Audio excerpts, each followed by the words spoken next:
Hi everyone, स्वागत करती हूँ आप सभी का आज के सेशन में। आज हम इस वीडियो में डिस्कस करने वाले हैं राष्ट्रीय शिक्षा नीति 2020 के बारे में।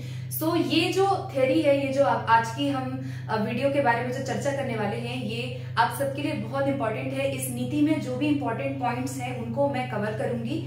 अगर आप तैयारी कर रहे हैं सीटेट एग्जाम के लिए तो डेफिनेटली ये वीडियो आपको मदद करेगी। इसके अलावा अगर आप तैयारी कर रहे हैं केवीएस एग्जाम के लिए तो केवीएस एग्जाम में पेडागोजी पोर्शन में डेफिनेटली इस वीडियो से क्वेश्चन जरूर आएंगे, क्योंकि ये जो एनईपी नीति है इसको साफ तौर पे मेंशन किया गया है, तो आप सभी के लिए इंपॉर्टेंट हो जाता है। मैं यहाँ पे शॉर्ट तरीके से जो बेसिक बात है जो इस एनईपी नीति में कही गई थी मैं उनको कवर करूंगी। ठीक है, तो चलिए फिर अब इस वीडियो की शुरुआत हम करते हैं। तो पूरी वीडियो जरूर देखना, अंत तक आप इसको देख लेते हैं तो यहाँ से जो क्वेश्चन आपका बनेगा वो आप डेफिनेटली कर लेंगे। ठीक है, तो सबसे पहले बात करूंगी मैं राष्ट्रीय शिक्षा नीति जो थी और उसको 34 वर्षों बाद जो है लागू किया गया।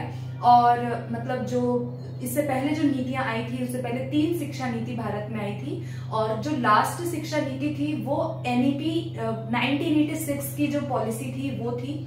तो 1986 की कमियों को दूर करने के लिए जो शिक्षा का ढांचा था, जो पैटर्न था, उसको भी बदला गया। और ये जो नीति हमारी बनी, ये भारत की तीसरी शिक्षा नीति है जो कि 34 वर्षों बाद इस नीति को लागू किया गया, इसको मंजूरी दी गई। इससे पहले 2 नीतियां पहले आई थी 1986 में और 68 में, और 34 वर्षों बाद जो है इस नीति को लाया गया। अगर मैं 21वीं सदी की बात करूं तो 21वीं सदी की पहली शिक्षा नीति है, और अगर मैं भारत की बात करूं तो अभी तक की तीसरी शिक्षा नीति है जिसको यहाँ पे भारत में लागू किया गया है। अब यहाँ पे बात करेंगे कि इसमें क्या क्या चेंजेस लाए गए, क्या क्या बदलाव इस नीति के अंदर आए थे। सबसे पहले याद रखना कि इस नीति को, राष्ट्रीय शिक्षा नीति को डॉक्टर के कस्तूरी रंगन की अध्यक्षता में इसको लाया गया, उनकी अध्यक्षता में समिति को बनाया गया। तो याद रखना कि के कस्तूरी रंगन की अध्यक्षता में इस नीति पर विचार किया गया, इस नीति को जो है लाया गया। ठीक है, इसके बाद यहाँ पे एमएचआरडी का नाम जो है उसको बदल करके शिक्षा मंत्रालय कर दिया गया है। ठीक है, तो मानव संसाधन विकास मंत्रालय को बदल करके केवल शिक्षा मंत्रालय नाम चेंज कर दिया गया है एनईपी नीति के अंतर्गत। ठीक है, इसके बाद यहाँ पे एनईपी का जो सबसे बड़ा एक लक्ष्य है वो क्या है कि जो जीईआर है, जीईआर को कहते हैं ग्रॉस एनरोलमेंट रेशियो।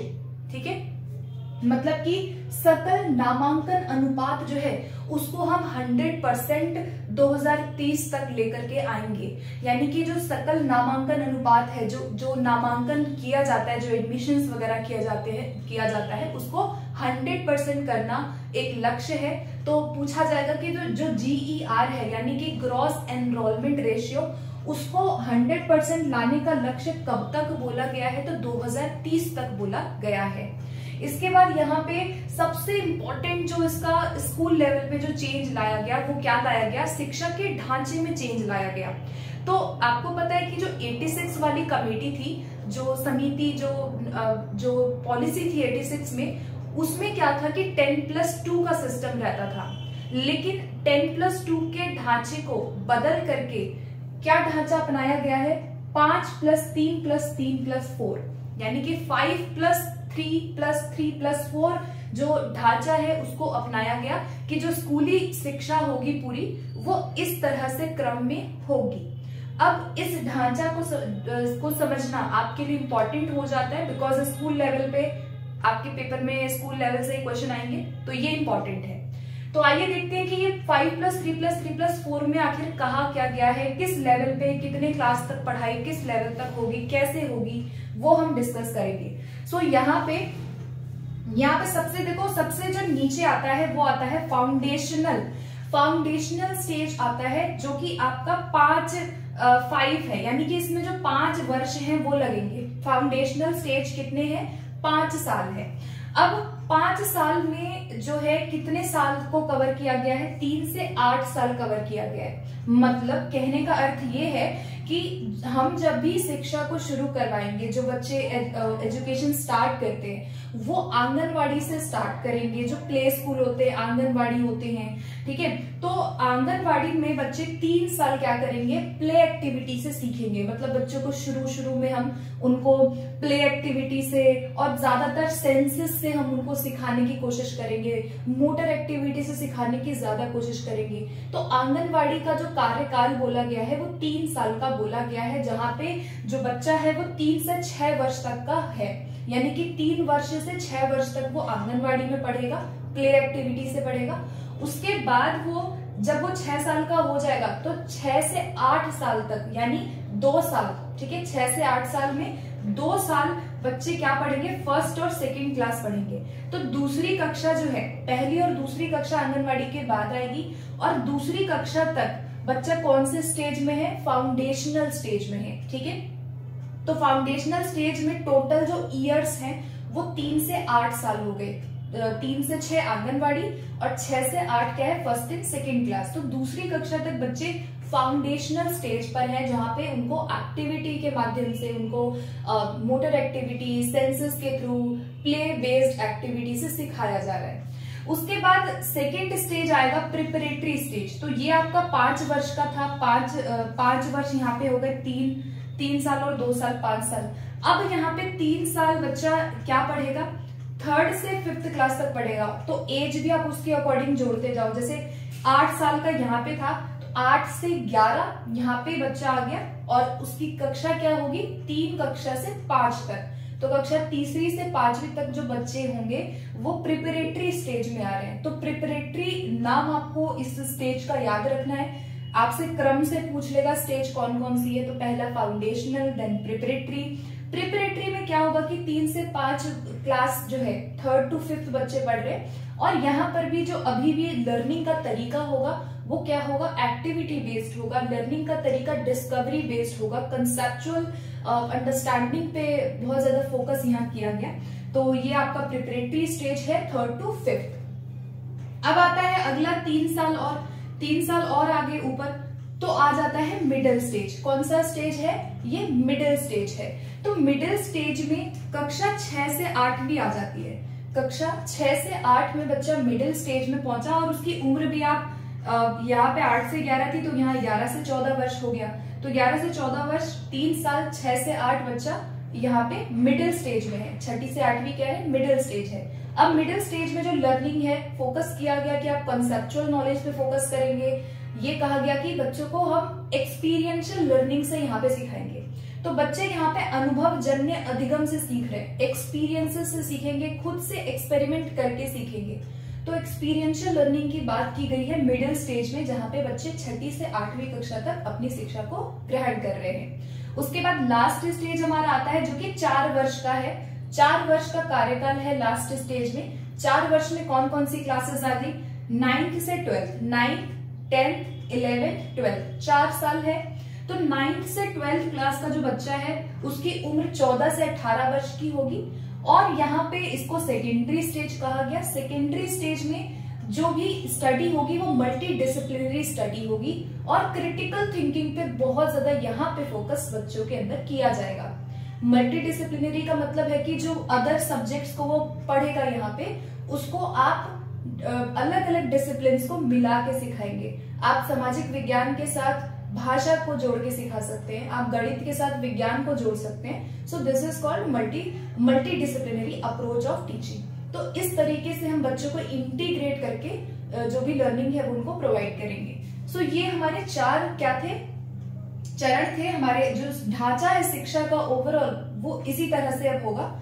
तो 10+2 सिस्टम हटा के क्या कर दिया? 5+3+3+4 सिस्टम किया।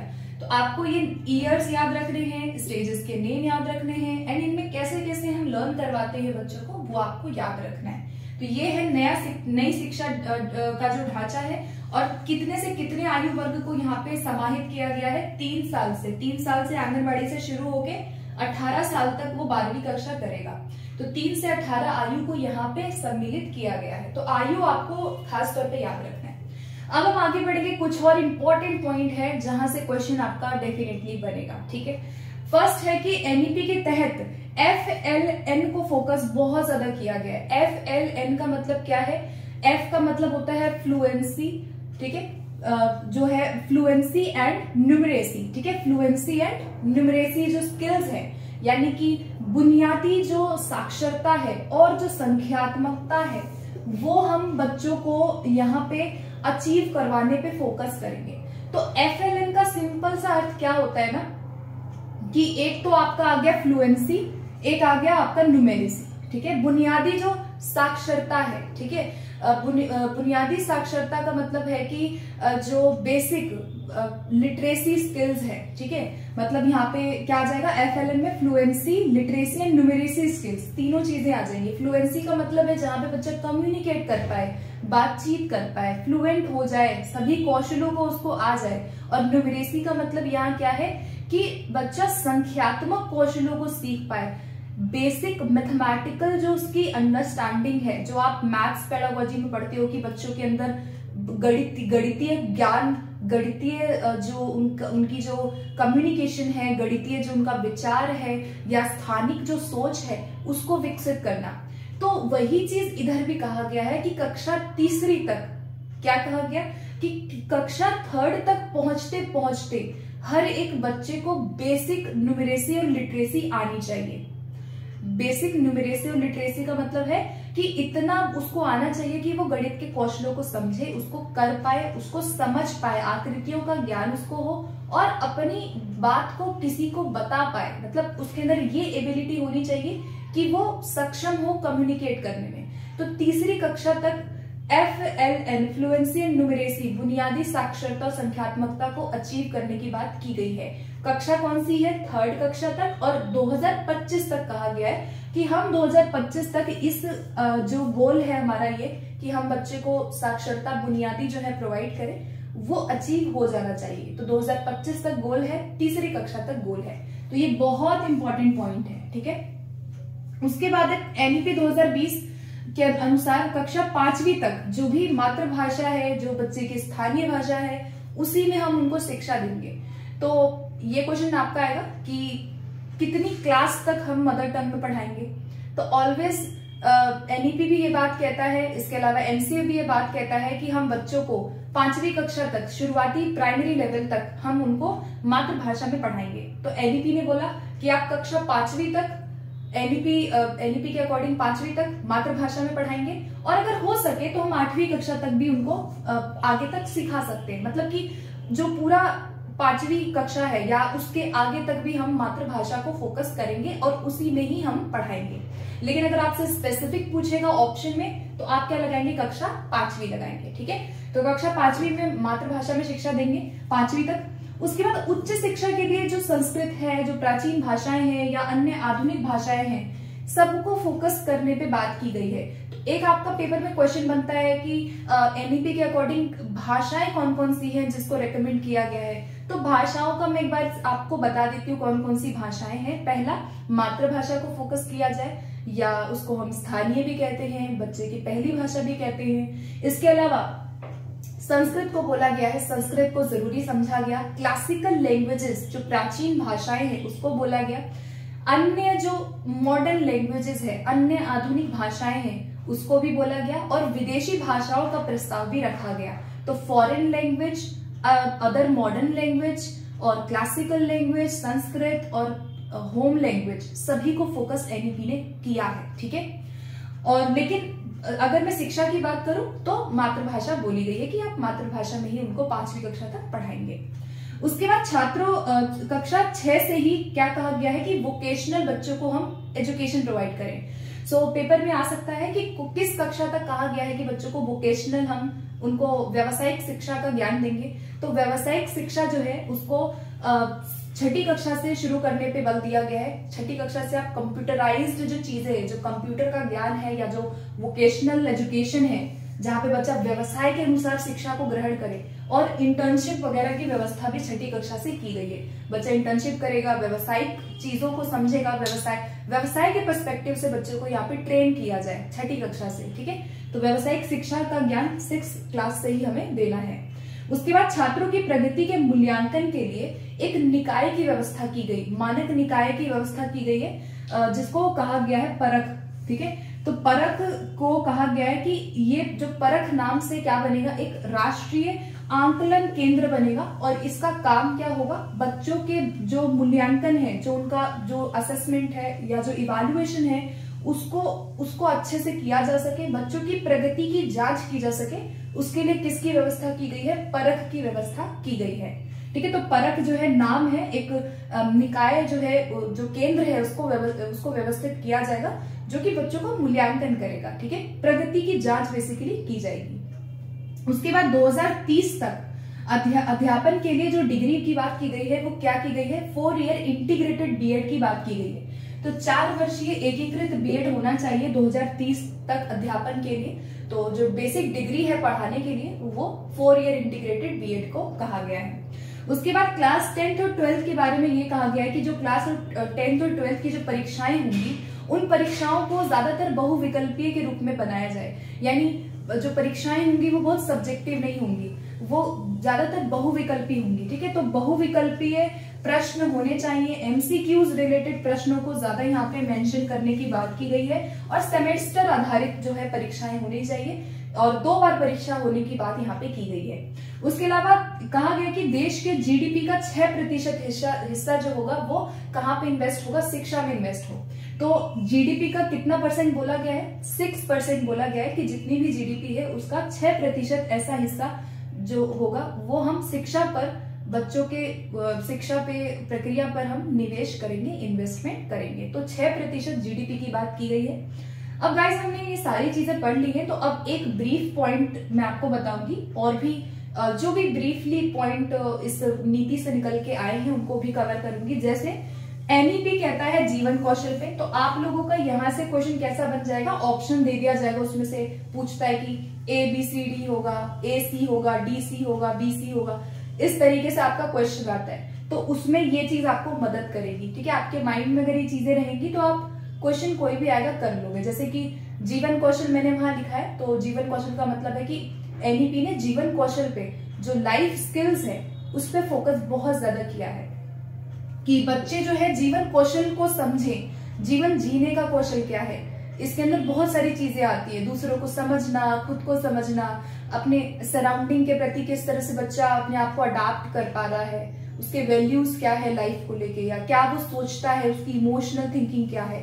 तो जीवन कौशलों को सिखाने पे जोर देने की बात एनईपी में की गई है। इसके अलावा नैतिकता की बात की गई, संवैधानिक मूल्यों को बहुत फोकस किया गया कि हम बच्चों के अंदर वैल्यूज को इनकलकेट करवाएंगे, बच्चों के अंदर हम शिक्षा उनको इस तरह से देंगे कि वो अपने नैतिक मूल्यों की बात कर सके, अपनी जो ड्यूटीज है राष्ट्र के प्रति, देश के प्रति, मूल्य जो है संवैधानिक, उनको समझ सके, वो सम्मान कर सके जो भी हमारे वैल्यूज है। क्योंकि आजकल के टाइम पे आप देखोगे कि वैल्यूज जो है बच्चों के अंदर वो डे बाय डे क्या हो रही है, गिरती जा रही है ना। मूल्य जो है वो बहुत ज्यादा गिर रहे हैं आजकल। तो इसीलिए कहा गया कि राष्ट्र के प्रति, देश के प्रति जो मूल्य हैं उन पे फोकस किया जाए। उसके अलावा बहुभाषिकता को इन्होंने फोकस किया कि जो मल्टीलिंगुअलिज्म है उसको ज्यादा से ज्यादा हम अपनी एजुकेशन में यूज करेंगे, जहां पे आप बच्चों की लैंग्वेज को अपनी टीचिंग में यूज करेंगे, बच्चों की मातृभाषा को सम्मान दिया जाए और बहुभाषिकता को कक्षा में रिसोर्स की तरह, संसाधन की तरह उपयोग किया जाए। इसके अलावा वैचारिक समझ पर जोर दिया गया, इसको कहते हैं कॉन्सेप्चुअल जो आपका नॉलेज है। तो कंसेप्चुअल नॉलेज पे फोकस करने का यहाँ पे बहुत ज्यादा बोला गया है कि जो बच्चा पढ़ रहा है उसको अवधारणात्मक समझ हो, कंसेप्चुअल, वैचारिक अंडरस्टैंडिंग, कंसेप्चुअल जो समझ है किसी भी चीज का कंसेप्ट उसको पता हो, तो वैचारिक समझ बोला गया। इसके अलावा रचनात्मकता, क्रिएटिविटी, ये तो बहुत आम है, होना चाहिए, हर बच्चे के अंदर क्रिएटिविटी होनी चाहिए। बहुविषयक तथा समग्र शिक्षा पे फोकस किया गया। बहुविषयक का मतलब है मल्टी डिसिप्लिनरी अप्रोच, जैसे हमने यहाँ पे किया कि बच्चे मल्टी डिसिप्लिनरी स्टडी करेंगे, वही चीज है बहुविषयक होना चाहिए, यानी जो भी बच्चा सीख रहा है वो एकीकृत आप करके सिखाओगे, अन्य विषयों को जोड़ करके आप उनको टीच करेंगे। तो बहुविषयक होना चाहिए उसकी लर्निंग, ताकि वो और सब्जेक्ट के साथ भी रिलेट कर पाए। तो विषयक को और समग्र शिक्षा, होल एजुकेशन को फोकस किया गया। इसके अलावा सतत मूल्यांकन सीसीई को फोकस किया गया कि आकलन हमारा फॉर्मेटिव होना चाहिए ज्यादातर, और सीसीई को ओवरऑल जो सीसीई का जो भी हमारा आपने पढ़ा होगा, सीसीई के जो भी फायदे हैं जहाँ पे होलिस्टिक डेवलपमेंट पे फोकस किया जाता है, वो सब चीजों को भी यहाँ जिक्र किया गया है एनईपी में। इसके अलावा ये बहुत इंपॉर्टेंट एस्पेक्ट निकल करके आया कि शिक्षा की सार्वभौमिक पहुंच होनी चाहिए, यानी कि यूनिवर्सलाइजेशन ऑफ एलिमेंट्री एजुकेशन। जो शिक्षा की पहुंच है वो हर बच्चे तक होना चाहिए, जहाँ पे जो नामांकन है वो 100% हो, बच्चों का जो एडमिशन है वो हो जाए, हर बच्चा अपनी आयु के अनुसार जो है शिक्षा को प्राप्त करे। तो सकल जो शिक्षा है, सार्वभौमिक जो पहुंच है, वो इसका फोकस किया गया कि कोई बच्चा वंचित ना रह जाए शिक्षा से। हर एक बच्चे को उसको आप क्या करोगे, उसको एनरोल करोगे एजुकेशन में। तो इसका फोकस जो है बहुत ज्यादा सार्वभौमिक पहुंच का जो फोकस है वो एनईपी में बहुत इंपॉर्टेंट माना गया, और कहा कि हम शिक्षा की जो पहुंच है उसको क्या बनाएंगे, यूनिवर्सल बनाएंगे। हर बच्चे तक शिक्षा की पहुंच होनी चाहिए जो इस आयु में आता है, ठीक है। जैसे कि 6 to 14 years free and compulsory education है, वही चीज है कि हम हर बच्चे तक जो है शिक्षा को पहुंचाएं। उसके अलावा यहाँ पे अनुभव आधारित शिक्षा की बात की गई, जिसको कहते हैं हम एक्सपीरियंशियल लर्निंग। एक्सपीरियंशियल लर्निंग से ज्ञान प्राप्त बच्चे करेंगे, और एक्सपीरियंशियल लर्निंग जो है वो मिडिल स्टेज पे ज्यादा बोला गया, जहाँ पे बच्चे 6 से 8वीं कक्षा तक आ रहे हैं। तो 6 to 8 क्लास में जो 3 साल का जो पीरियड होता है, वहां पे ज्यादातर जो भी बच्चे सीखेंगे एक्सपेरिमेंट करके सीखेंगे, अनुभव करके सीखेंगे, ठीक है, वो रचनात्मक होकर के ज्यादा सीखेंगे। तो ये कुछ इंपॉर्टेंट बात है गाइस जो इस नीति से निकल करके आई हैं। सो आई होप कि बहुत शॉर्ट तरीके से आपको ये सारी चीजें क्लियर हो गई होंगी। वैसे तो एनईपी नीति बहुत बड़ा डॉक्यूमेंट है, सारी चीजों को एक्सप्लेन यहाँ पे मैंने नहीं किया है, यहाँ पे मैंने उच्च शिक्षा की बात नहीं की है। जो आपके एग्जाम पॉइंट ऑफ व्यू से इंपॉर्टेंट पॉइंट्स हैं, जहां से आपके क्वेश्चन आए हुए हैं, उन्हीं को यहाँ पे मैंने डिस्कस किया है। सो आई होप कि आपको आज के सेशन में ये सारे पॉइंट्स क्लियर हो गए होंगे, एंड सेशन अच्छा लगता है तो इसको आप शेयर भी कीजिए। In case if you have any doubt then let me know in comment section. Okay, so मिलते हैं फिर नेक्स्ट वीडियो में। Thank you.